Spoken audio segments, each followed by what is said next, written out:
Caleb Thornfield had spent 15 years mastering the skill of solitude, yet on this evening drenched by rainfall, a young woman collapsing to ground would demolish his meticulously constructed barriers in manners he could never have anticipated. The tempest struck with greater force than predicted, transforming the earthen pathway into a muddy torrent. From his veranda, Caleb observed lightning slice through the Texan heavens when his gaze fell upon her, a silhouette struggling through the deluge, scarcely discernible amid the cascading precipitation. Initially, he questioned whether his vision deceived him. No one ventured to this remote location. No one possessed any motivation to do so.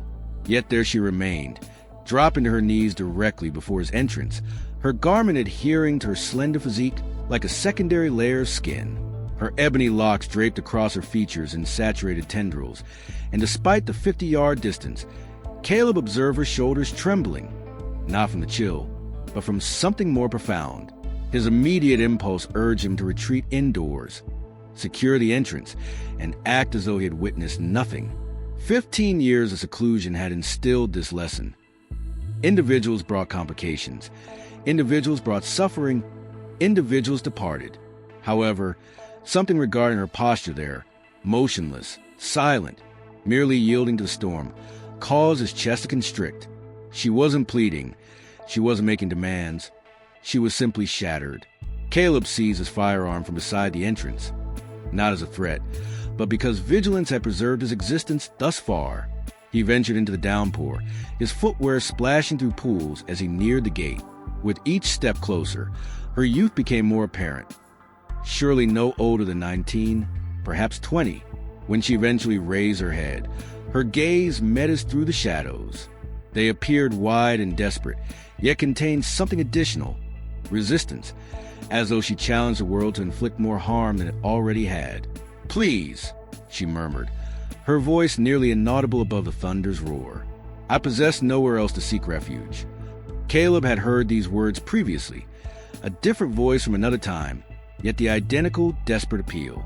It had concluded in heartache then, and would likely conclude in heartache now. Nevertheless, as he stood there with rain penetrating his garment, gazing down at this young woman who had emerged like a specter from his history, he recognized something that frightened him more than any criminal ever had. He intended to grant her entry, despite having no knowledge of what she fled from or what might pursue her to his threshold. With trembling hands, something that hadn't occurred in years, Caleb unfastened the gate. Yet as the young woman attempted to rise, her limbs failed her, sending her tumbling back into the mire. That moment revealed the bruises, deep violet marks encircling her wrists resembling rope burns, recent ones. Someone had restrained her not long ago. Every instinct urged him to inquire, but her flinching response when he extended his hand toward her conveyed everything necessary. She had suffered at the hands of someone she should have trusted. "Are you capable of walking?" he inquired, maintaining his distance. She nodded, though her entire frame shook as she fought to stand. Caleb noticed she favored her left limb, and something dark stained her dress's hem, blood. He guided her to the porch without further words. Under the lamp's illumination, her condition appeared even worse. Her face showed signs of starvation, as though she hadn't consumed food in days. Her lips appeared cracked and colorless, but her eyes captured his attention most. They possessed a hardness inappropriate for someone so young. "What name do you go by?" he asked, settling into the chair opposite her. "Mercy," she responded softly. "Mercy Whitfield." "Well, Mercy Whitfield, what are you fleeing from?" Her jaw tensed. "What leads you to believe I'm fleeing?" Caleb gestured toward her wrists. "Those marks, the way you continuously glance over your shoulder, the fact that you're requesting shelter from a stranger in this isolated location. Take your choice." Mercy pulled her sleeves downward, attempting to conceal the bruises. "Perhaps I simply became lost." "Perhaps," Caleb said, "or perhaps someone is searching for you. Someone who won't appreciate discovering I assisted you." For a moment, neither spoke. The rain continued hammering the roof, and distant thunder rolled across the plains. "I won't bring complications to your doorstep," Mercy finally stated. "I merely require somewhere to rest the night. Come morning, I'll depart." Caleb studied her expression. He had developed skill at reading people during his younger years, before the isolation. This young woman was deceiving him, but not about wanting shelter. She was lying about departing by morning. Whatever she escaped from was greater than one night's sanctuary could resolve. "Are you hungry?" he asked. The question appeared to surprise her. "Ah, yes." Caleb rose and approached the door. "I'll warm some stew. You can cleanse yourself inside." Yet as he reached for the door handle, Mercy's voice halted him completely. "He declared he'd locate me wherever I went," she whispered. "Declared there was no place on earth I could hide from him." Caleb turned back. "Who declared that?" Mercy's eyes filled with tears she refused to release. "My husband." The word struck Caleb like a physical impact. This wasn't merely some young woman fleeing a difficult situation. This was a married woman. This meant whoever pursued her possessed legal claim to her. In the law's view, she was property, and assisting her could make Caleb an accessory to kidnapping. Yet as he observed those bruises, the fear she struggled so hard to conceal, he realized something that would forever change both their lives. He didn't care what the law declared. Caleb escorted Mercy inside, attempting to disregard how inappropriate this felt. His cabin had served as a sanctuary for 15 years. No visitors, no complications, no reminders of the life he'd abandoned. Now a married woman occupied his kitchen table, and everything he constructed was crumbling. The cabin was austere but clean. A single bed in the corner, a stone hearth, shelves filled with books he'd read countless times. Mercy's eyes absorbed every detail, as though she was memorizing escape routes. "There's a washing basin behind that curtain," Caleb said, indicating the back corner. "Clean clothing in the chest. They'll be oversized but dry." While Mercy cleansed herself, Caleb warmed the stew and attempted to think. Assisting a runaway wife was dangerous enough, but harboring her here was suicidal. Men have been shot for less in these regions. Yet when she emerged from behind a curtain wearing his oversized shirt and trousers, something shifted within his chest. She appeared impossibly young and vulnerable, like the daughter he'd never had. "How long were you married?" he asked, placing a bowl before her. 3 months. She took a cautious sip. Felt like 3 years.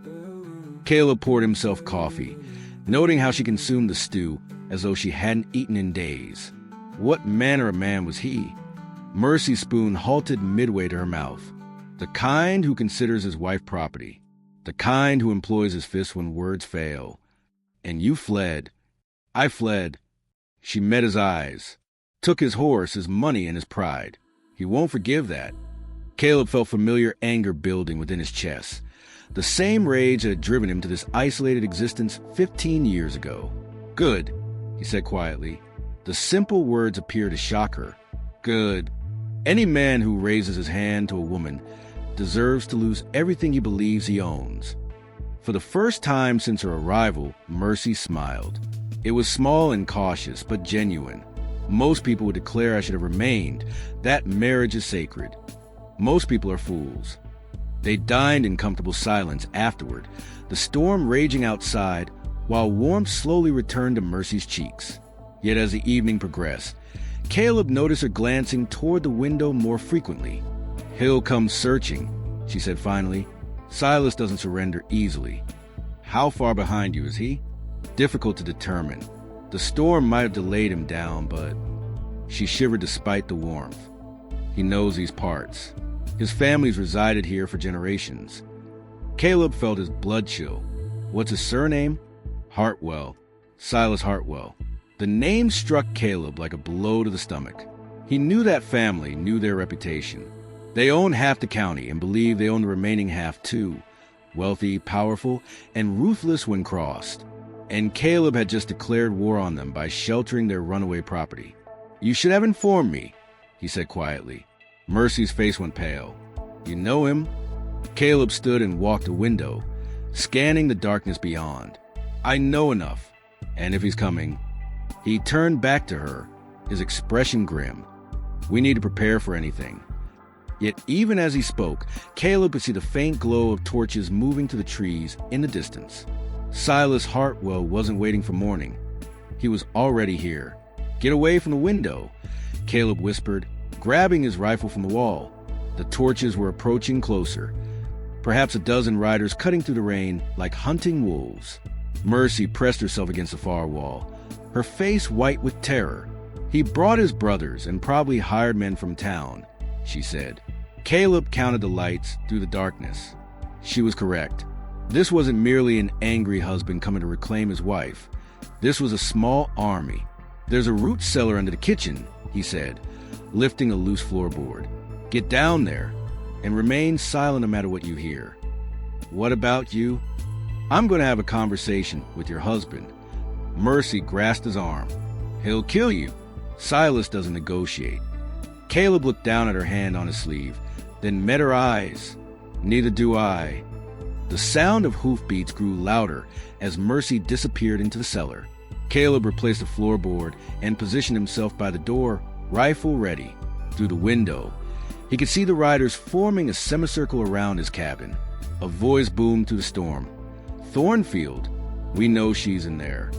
Caleb opened the door slowly, keeping the rifle visible but not aimed. The man on the lead horse was everything Mercy had implied. Young, maybe 25, with the soft features of someone who'd never known real hardship. Yet his eyes held the cold cruelty of a man who enjoyed inflicting pain. "Silas Hartwell, I presume," Caleb said. "That's correct. And you're harboring my wife." Silas nudged his horse closer, water dripping from his hat. "Hand her over, and we'll pretend this never occurred." Caleb glanced at the other riders. Some were Hartwell family. He recognized the resemblance. Others were clearly hired guns, the kind of men who kill for money and ask no questions. "Don't see any wife here," Caleb said calmly. Silas's jaw tightened. "Don't play games with me. Old man, that horse tied behind your barn, that's my horse. Those tracks leading to your door, those are her boots." Caleb had missed the tracks. Sloppy. 15 years of isolation had made him careless. "Maybe someone borrowed your horse," he said. "Happens all the time out here." One of the hired guns laughed. "He's got spine, I'll give him that." Silas raised his hand for silence. "Mr. Thornfield, I'm going to ask you one more time. Where's my wife? If you were Caleb, what would you do? Hand over an innocent woman to save your own life? Or stand your ground knowing it might be your last stand? Tell me in the comments. I need to know which side you'd choose, because what Caleb decided next would determine whether either of them saw morning. Your wife," Caleb said slowly, "ran away from you for a reason. And looking at the company you keep, I'm starting to understand why." The insult hung in the air like gunpowder. Several of the riders shifted in their saddles, hands moving toward their weapons. Silas's face darkened. "You just made the biggest mistake of your life." Wouldn't be the first time. The standoff stretched like a taut wire, 12 armed men against one isolated rancher. The smart play was to surrender. The safe play was to hand over Mercy and hope they rode away. Yet as Caleb stood there in the rain, staring into the eyes of the man who beat women, he remembered why he'd come to this place 15 years ago. Some things were worth dying for. "Boys," Silas said quietly. "Search the cabin." That's when Caleb made his choice. He raised a rifle and aimed it directly at Silas's chest. "First man who steps foot on my porch dies." The click of a dozen hammers being pulled back echoed through the rain. Every gun in the semicircle was now pointed at Caleb's chest, but his rifle never wavered from Silas. "You're outnumbered 12-1, Silas said, his voice steady despite the barrel aimed at his heart. "Even if you kill me, my brothers will put you in the ground." "Maybe," Caleb said, "but you'll be too dead to enjoy it." For a moment, nobody moved. The rain continued to fall, and somewhere in the distance, lightning illuminated the standoff like a photographer's flash. Then Silas smiled. It was a cold, calculating smile of a man who'd found his opponent's weakness. "You know what I think?" Silas said, dismounting slowly. "I think you're sweet on my little wife. Old bachelor like you probably hasn't seen a woman in years. She bat her eyelashes, tell you some sob story about me and old Silas." Caleb's finger tightened on the trigger. "Shut your mouth." "She's good at that, playing the victim. But what she didn't tell you is that she killed my baby." Silas took a step closer, ignoring the rifle. 3 months married, and she threw herself down a flight of stairs to get rid of my child. The words hit Caleb like physical blows. In the cellar below, he could hear Mercy's sharp intake of breath through the floorboards. "That's why she ran," Silas continued. "Not because I hit her, because she knew what she'd done was murder, and she couldn't live with the guilt." Caleb's resolve wavered for just a moment. Was any of it true? Had Mercy lied to him about everything? Yet then he remembered the rope burns on her wrists, the way she'd flinched when he reached toward her, the terror in her eyes when she'd spoken Silas's name. "Even if that's true," Caleb said quietly, "it doesn't give you the right to tie her up like an animal." Silas's smile faltered. "She told you about that?" "Saw the marks myself. Fresh ones. She was trying to run away. I had to restrain her for her own good." Her own good. Caleb repeated the words like they tasted bitter. Just like beating her was for her own good. "I never..." Silas caught himself, but it was too late. The admission hung in the air between them. One of the hired guns shifted uncomfortably. "Boss, maybe we should just..." "Shut up," Silas snapped. Then to Caleb, "She's my wife. What I do with her is my business." "Not anymore." Silas's face contorted with rage. "You have no idea who you're dealing with. My family owns this county, the sheriff, the judge, half the businesses in town. You think anyone's going to believe your word against mine?" "Don't need anyone to believe anything," Caleb said.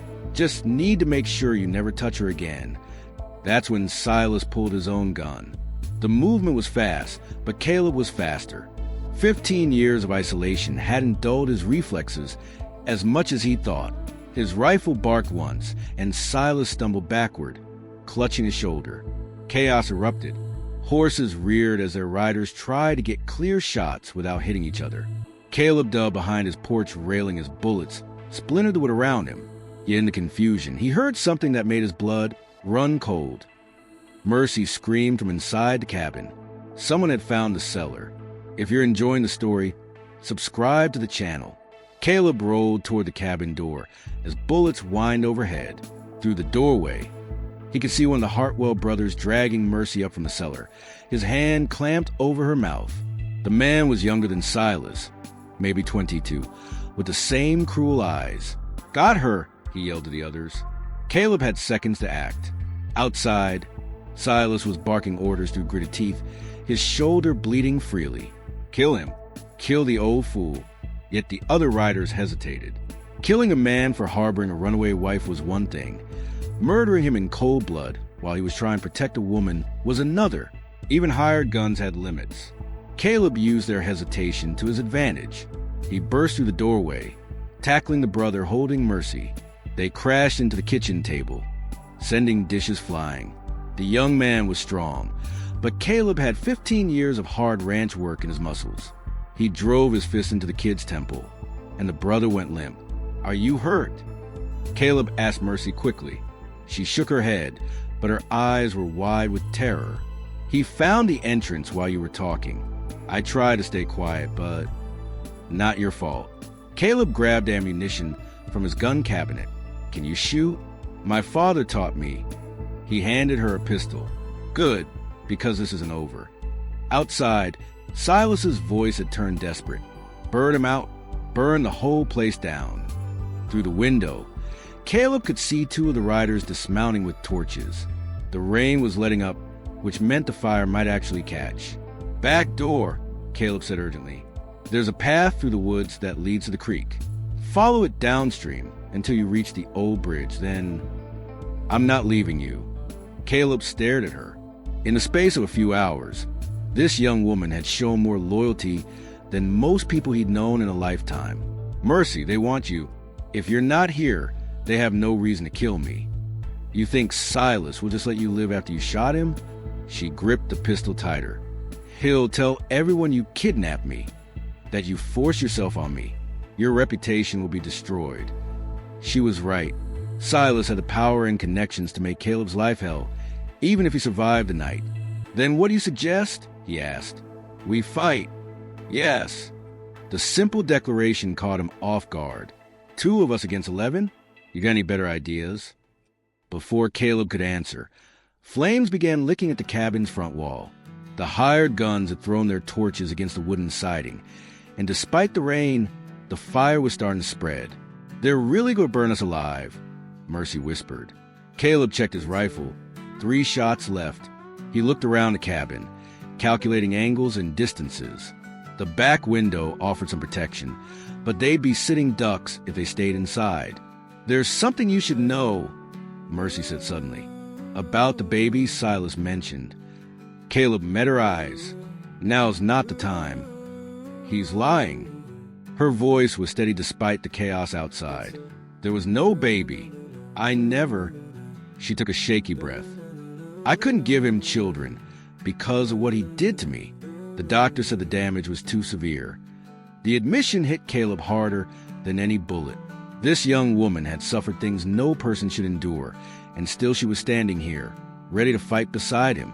"Mercy," he said quietly, "I know what you're thinking, that I'm damaged goods, that no decent man would want." "I'm thinking," Caleb interrupted, "that you're the bravest person I've ever met." The flames reached the roof, and smoke began filling the cabin. Outside, Silas was shouting orders, his voice growing stronger despite his wound. Caleb made his decision. "If we're going to do this," he said, "we do it together." Smoke filled the cabin as Caleb kicked out the back window. "Stay low," he told Mercy, helping her through the opening. They dropped into the mud behind the cabin, the fire crackling above them. The hired guns were positioned around the front and sides, but they'd left the back relatively unguarded. Arrogance, Caleb thought. They assumed the corner man would try to negotiate, not fight his way out. "The barn," Caleb whispered, pointing to the structure 50 yards away. "Better cover, and my horse is there." They crawled through the mud, using the storm and darkness as cover. Behind them, the cabin roof burst into flames, lighting up the night like a funeral pyre. "There!" one of the riders shouted. Behind the cabin, bullets began whining around them as they sprinted for the barn. Caleb felt one tug at his sleeve, another kick up dirt near his boots. Yet they made it, diving through the barn door as lead splinters flew from the wooden frame. Inside, Caleb's stallion thunder snorted nervously at the gunfire. The horse was old but steady, a veteran of Caleb's younger, wilder days. "Can you ride?" Caleb asked Mercy. "Better than I can shoot." "Good, because we're going to need both." Caleb began saddling Thunder with practice efficiency. There's a trail through the canyon that leads to the next county, if we can reach it. The barn door exploded inward as 3 of the hired guns rushed in, guns blazing. Caleb dug behind a hay bale, returning fire. One of the men screamed and went down, but the other 2 kept coming. Mercy's pistol barked twice. Clean shots, both of them. The remaining attackers crumpled to the barn floor. Caleb stared at her in amazement. "Your father taught you well. He said a woman needed to be able to protect herself." Her hands shook as she reloaded. "Wish he'd taught me how to pick better husbands."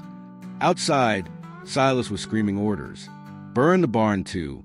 Don't let them escape." Yet his men were hesitating. 3 of their number lay dead or wounded, and the easy money they'd been promised was turning into a bloodbath. "I'm not dying for your wife troubles," one of them called out. "This is between you and him." "Cowards," Silas raged. "I'll double your pay." "Keep your money," another voice replied.